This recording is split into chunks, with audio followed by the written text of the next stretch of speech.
먼저 하중은 특성이 뭐냐? 건축물에 작용해서 건축물의 응력과 변형을 일으키는 모든 종류의 요인, 즉 힘 또는 외력, 건물로 봤을 때는 건물 바깥으로부터 외부로부터 건물을 향해서 오는 힘이기 때문에 이것을 외력이다 이렇게 얘기를 합니다. 응력이라는 것은 뭐냐면 나중에 다시 나오겠습니다만은 외력, 힘이 작용했을 때 건물이 반응하는 힘입니다. 흔히들 우리가 중고등학교 시간에 배웠던 것처럼 힘은 작용력이 있고 반작용력이 있죠. 그죠? 힘을 작용시키면 반대 방향으로 작용되는 힘과 같은 크기의 힘이 반대 방향으로 작용해 줘야지만이 그 힘이 균형을 이룬다. 이런 원리가 있잖아요. 힘의 원리로 봤을 때 건물을 무너뜨리려고 하는 힘이 작용하게 되면 그 힘을 견디려는 능력이 건물에는 있다는 것이죠. 그것을 응력이다 이렇게 얘기를 합니다. 나중에 구체적으로 한번 다시 얘기할 것입니다. 이때 건물에 발생되는 변형은 그럼 뭐냐? 변형은 이 세 가지 개념, 변위라는 개념이 있고 displacement, 변형, deformation, 처짐, 디플렉션, 전부 다 D로 시작하는데 변위, 다시 말해서 위치가 변하는 거, 변형, 형태가 변하는 것, 처짐, 원래 위치에서 아랫방향으로 가라앉는 것, 이것을 변형이다 이렇게 얘기를 합니다. 그래서 이 변형을 조금 더 구체적으로 얘기를 해보면 변위, 디스플레이스먼트는 위치의 변화를 의미합니다. 그림을 보면 까만색으로 표현된 것이 원래 구조물입니다. 밑에 있는 동그란 식으로 이렇게 받침이 있는데 동그랗다는 얘기는 굴러갈 수 있다는 얘기가 되겠죠. 이랬을 때 이 골조, 사각형 골조의 왼쪽 상단부에 옆으로 미는 수평 방향의 하중이 작용하게 되면 바퀴가 달려 있으니까 뚜루루 밀려가겠죠. 그죠? 여기서부터 이만큼 이동이 될 거예요. 그러면은 원래 위치에서 이만큼 위치가 변했다. 즉 변위가 발생했다. 이렇게 얘기를 할 수가 있습니다. 마찬가지로 이번에는 밑 받침을 삼각형하고 동그라미는 이제 바퀴가 달려서 이동할 수 있다는 얘기고 삼각형은 바퀴가 아니라 고정되어 있다. 움직이지 못하게 붙잡아 매고 있다. 이런 뜻으로 이해를 하면 됩니다. 이 삼각형과 동그라미의 의미는 다음 시간 정도에 다시 소개할 수 있는 시간이 있을 겁니다. 지점이라고 얘기하는 거.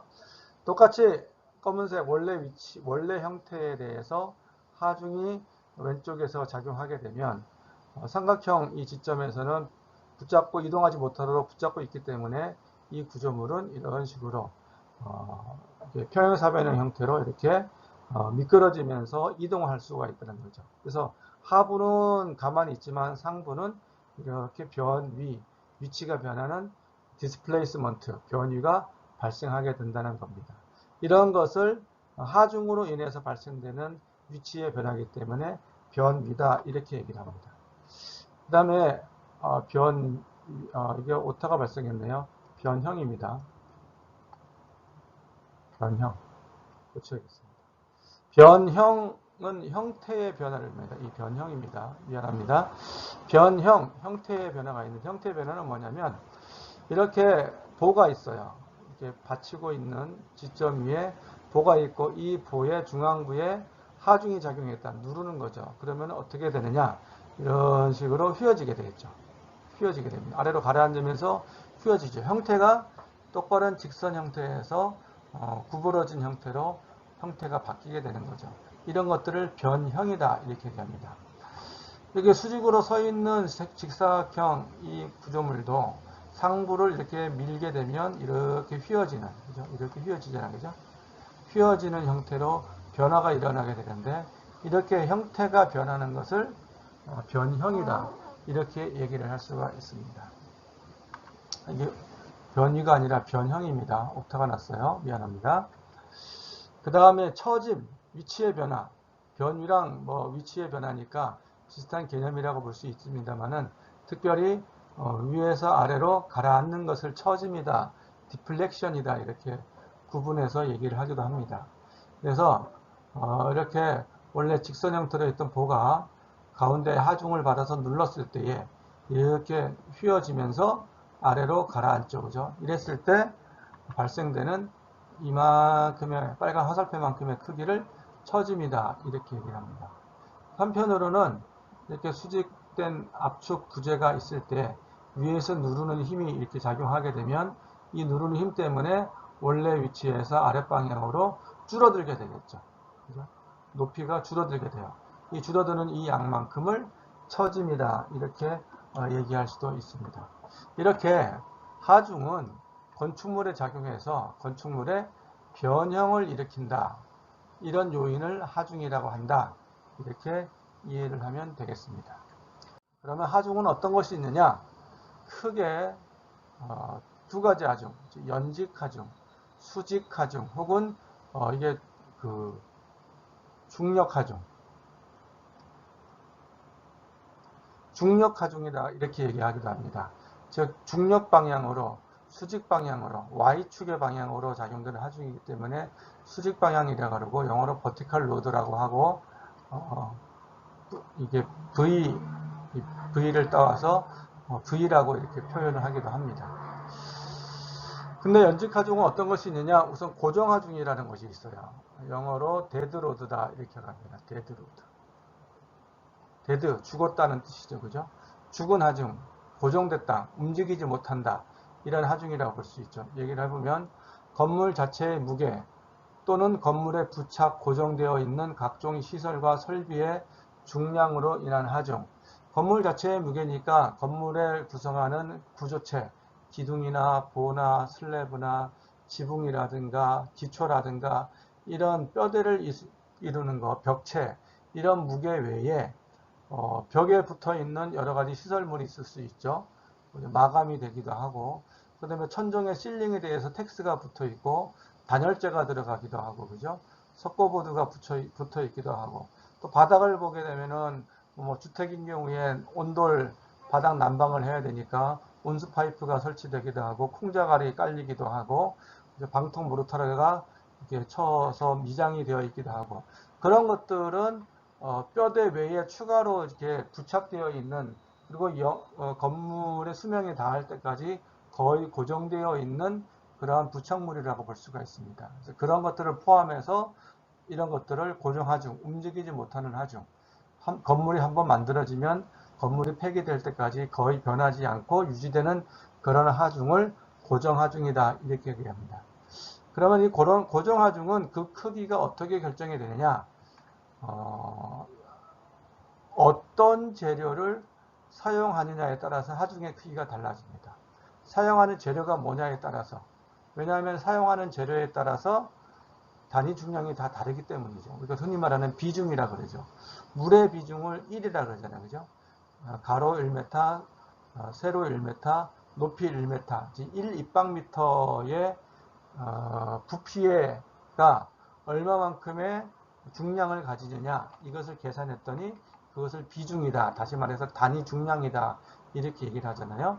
철근 콘크리트는 24kN/세제곱미터, 1일방미터당 24kN, 다시 말해서 2.4톤으로 보면 됩니다. 2400kg이라고 얘기할 수도 있어요.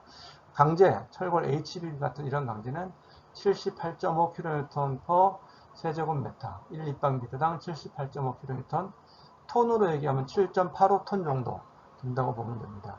벽돌은 19kN, 모르타르는 20kN. 모르타르는 뭔지 알죠? 시멘트하고 모래하고 물을 섞어서 만든 미장을 하는 그런 재료가 모르타르가 되겠죠. 그다음에 목재, 나무는 8kN 정도 됩니다. 그러니까 철근 콘크리트로 건물을 지었다. 그러면은 철근 콘크리트로 지어진 기둥, 보, 슬래브, 벽체 이런 것들의 부피를 다 계산할 수 있겠죠. 그죠? 가로 곱하기 세로 곱하기 높이를 곱하면 부피가 되니까 그 부피에다가 24kN을 곱해주면 돼요. 그러면은 전체 무게가 계산이 되는 거예요. 즉 고정하중의 계산은 부재의 부피, 즉 건물의 부피에다가 그 부재에 사용한 재료의 단위 중량, 어떤 재료를 썼느냐, 철근 콘크리트냐, 강제냐, 벽돌이냐, 뭐 모르타르냐 따라서 다 다르겠죠. 단위 중량을 곱해주게 되면 부재의 무게, 즉 하중, 고정하중이 된다. 이렇게 이해를 하면 되겠습니다. 예를 들어서 스팬이 8m이고 단면이 400 곱하기 600mm인 철근 콘크리트 보의 고정 하중이 얼마냐? 위에 계산 예를 참고해 보면 부재인 보의 부피는 얼마냐? 단면적 곱하기 보의 길이를 하면 부피가 되겠죠. 단면적이 400mm니까 0.4m. 400mm니까 40cm니까 0.4m죠. 그 다음에 높이가 600mm니까 0.6m. 길이 스팬이 8m니까 이 0.4 곱하기 0.6 곱하기 8 하게 되면은 1.92 세제곱미터 입방미터로 나타나죠. 그죠? 여기에다가 재료가 철근 콘크리트니까 철근 콘크리트의 단위 중량이 24kN/s. 그러니까 결국 고정하중은 부재의 부피 곱하기 단위 중량 1.92 곱하기 24kN/s를 하게 되면은 세제곱미터하고 세제곱미터는 약분돼서 없어지니까 남아있는 것은 46.08kN이 이 보의 고정하중이다. 이렇게 보면 됩니다. 46.08kN은 약 4.6톤 정도 된다.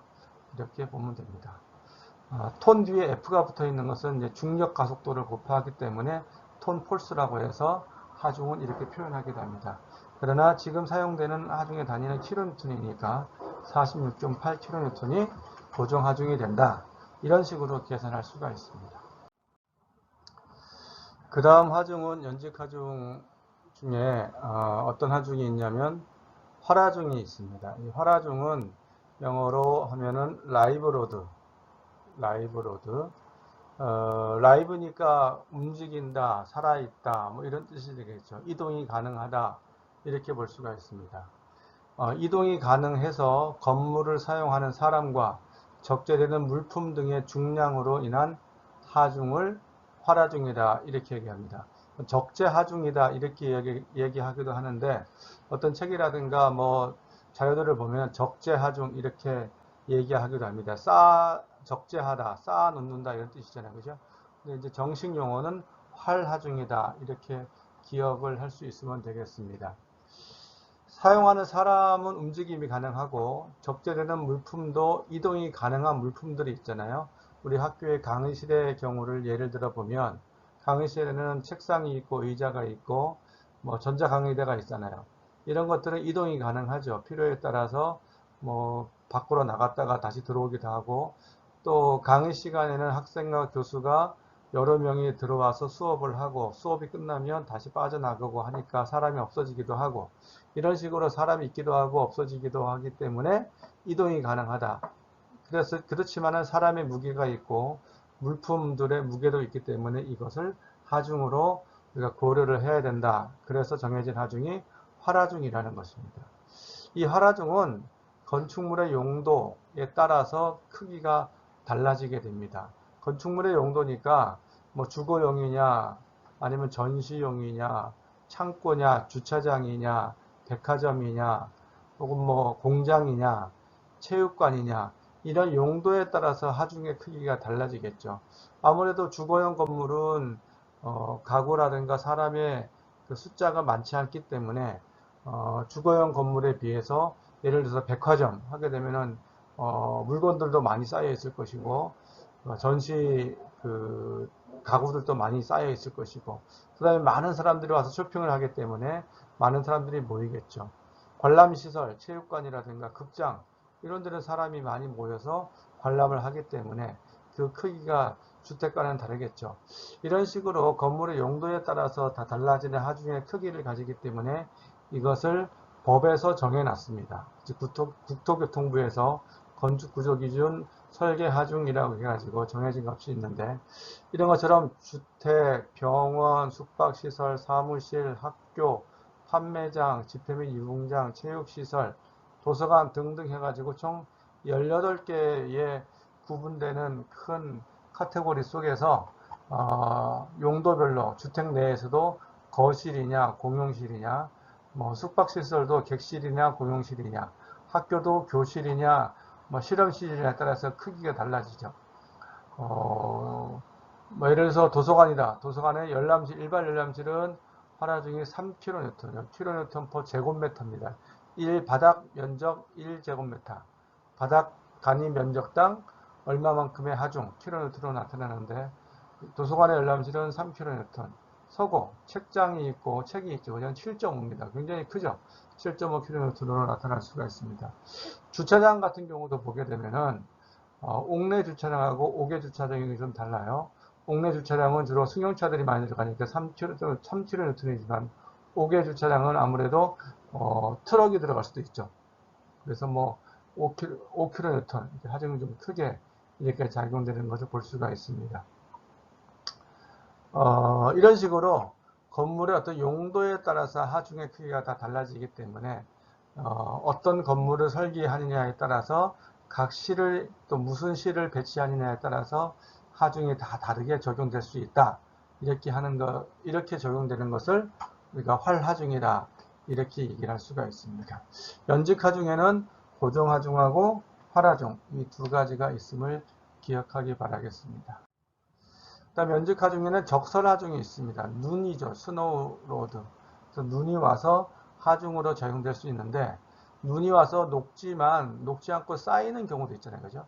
눈이 쌓이면서 발생되는 하중을 적설하중이라고 하게 됩니다. 몇 년 전에 그 포항인가요? 여기서 마리나 리조트라고 있었는데 이 리조트에 대학생들이 이제 그 OT를 갔다가 체육관이 이제 눈이 쌓여가지고 붕괴돼가지고 문제가 발생했던 이런 예가 있습니다. 실제로 겨울철에 이런 일들이 많이 일어나게 되죠. 이 적설하중은 건축물이 놓여지는 위치, 지역에 따라서 그리고 건축물의 형상에 따라서 하중의 크기가 달라집니다. 지역이니까 눈이 많이 오는 지역이 있을 것이고, 그죠? 눈이 적게 오는 지역도 있을 것이고, 그다음 지붕도 평지붕 눈이 좀 쌓일 수 있고, 경사지붕은 눈이 좀 흘러 내려가서 쌓이는 게 덜할 수도 있잖아요. 그래서 그런 형상에 따라서도 하중의 크기가 달라질 수 있다 이렇게 볼 수가 있습니다. 이 지도는 우리나라 지도인데 이 지도에 보게 되면은 이게 등고선처럼 표현되어 있잖아요. 그죠? 2.5, 1.5, 0.5 이런 식으로 눈이 많이 오는 지역에 따라서 지역적인 특성을 나타내는 값이라고 볼 수가 있습니다. 그래서 강원도 쪽에 아무래도 눈이 많이 오는 것을 볼 수가 있습니다. 울릉도, 독도는 10 굉장히 크네요. 그죠? 그래서 보게 되면은 건축 기준 다시 말해서 국토교통부에서 정한 기준에 따라서 보게 되면은 서울 지방은 0.5kN 기준 하중이에요. 그러나 울릉도나 대관령을 보게 되면은 7.0 굉장히 눈이 많이 오니까 높은 하중값을 가진다 이렇게 볼 수 있습니다. 활하중, 적설하중을 수직하중이라고 한다면 수평하중 즉 X방향으로 작용되는 하중도 있겠죠. 수평 방향으로 작용되는 하중을 호리존탈 로드 그래서 H라고 이렇게 표현하기도 합니다. 수평하중, 다른 말로 횡하중이라고 얘기하기도 합니다. 수평하중에는 어떤 것이냐? 우선은 윈드로드가 있습니다. W, 윈드로드가 있습니다. 윈드로드는 바람으로 인해 발생되는 하중으로 바람은 구조물의 면에 직각으로 작용하는 것을 가정합니다. 이렇게 건물이 있으면 여기에 바람이 부는 거죠. 그죠? 그랬을 때 이 직각으로, 그죠? 90도. 이 직각으로 작용하는 것으로 일단 가정을 하고, 이제 건물의 형태가 반드시 직각이 되지는 않잖아요. 뭐 원형으로 되는 건물도 있고, 삼각형으로 각을 져서 만나는 경우도 있겠지만은, 그 모든 것을 직각으로 이제 치환해가지고 결정할 수가 있겠죠. 풍화중의 크기는 그럼 어떻게 결정이 되느냐? 위치에, 즉 건물이 어느 지역에 있느냐, 다시 말해서 바람이 많이 부는 지역이냐 바람이 적게 부는 지역이냐에 따라 달라질 수가 있을 것이고 근데 건축물의 형상 그죠? 형상이 직사각형의 형상이냐 삼각형이냐 원형이냐에 따라서 또 정형 구조물이냐 비정형이냐에 따라서 바람을 맞는 크기가 달라질 수 있겠죠. 그 다음에 건물의 중요도 건물의 규모가 크거나 규모가 작거나 뭐 이런 등등에 따라서 달라질 수가 있을 것이고 높음도는 뭐냐면 바람이 불 때에 바람에 방해되는 요소가 얼마나 있느냐의 뜻이에요. 예를 들어서 바람이 부는데 어떤 지역은 나무가 많이 심어져 있어. 그런 나무가 방풍 효과가 있어가지고 바람의 크기를 좀 낮춰줄 수 있겠죠. 근데 어떤 지역은 들판이야. 나무가 별로 없어. 허벌판이야. 그런 데는 바람이 굉장히 강하게 불 수가 있겠죠. 이런 영향에 따라서도 바람의 크기, 즉 하중의 크기가 달라질 수 있다는 것입니다. 그래서 건물의 위치가 도심지냐, 평지냐, 산지냐 해안가냐에 따라 달라질 수가 있고, 건물의 형태가 사각형이냐 원형이냐 삼각형이냐 이런 등등에 따라서도 바람의 크기가 달라질 수 있다, 이렇게 볼 수가 있겠습니다. 그래서 이게 그림을 보면은 건물에 미치는 바람의 영향인데, 일단은 바람이 지금 이 직각 방향으로 바람이 불잖아요. 그죠? 직접적으로 바람을 받는 부분입니다. 포지티브한 부분이겠죠. 그러면은 이 뒷부분은 리어월, 그 뒷부분은 석션.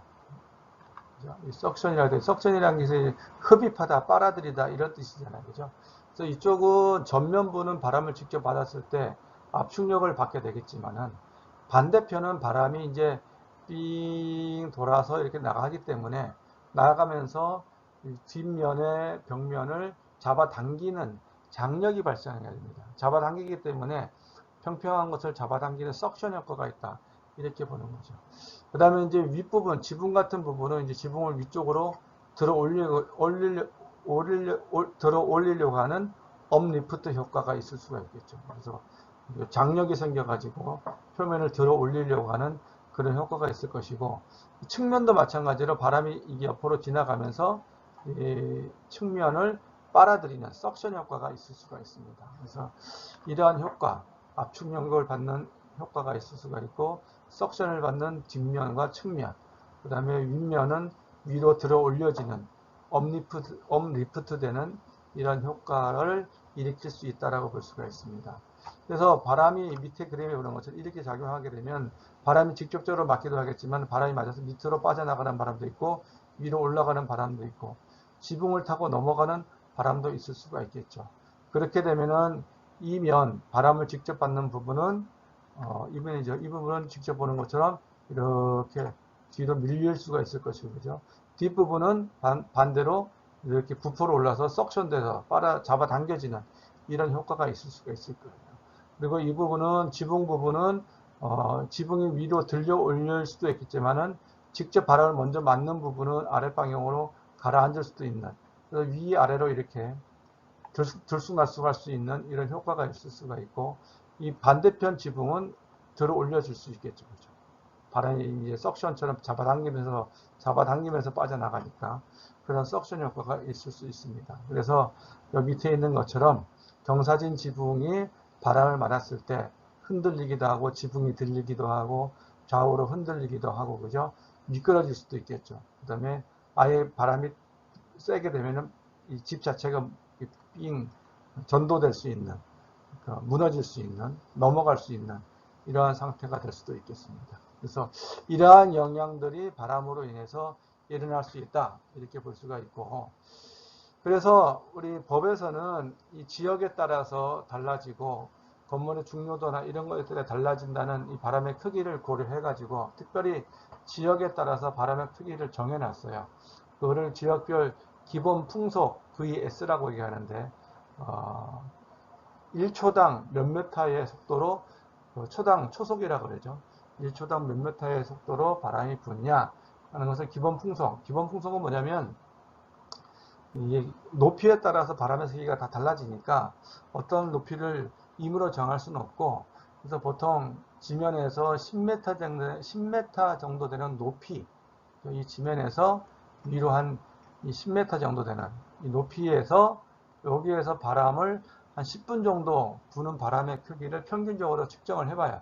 그래서 측정한 평균 속도를 내는 것을 뭐 10분 될 수도 있고 어떤 경우는 뭐 1시간을 재기도 하는데, 그렇게 해서 측정한 바람의 세기를 평균으로 나눈 값이 되겠죠. 그래서 그거를 기본 풍속이라 그래요. 이 기본 풍속은 지역에 따라 다른데, 예를 들어서 울릉도 독도는 40m/s입니다. 우리나라에서 굉장히 센 거죠. 그 다음에 서귀포 제주는 44제곱msec. 내가 지금 이 영상을 녹화를 미리 하고 있는 건데, 오늘 사실 녹화하는 날짜가 8월 26일입니다.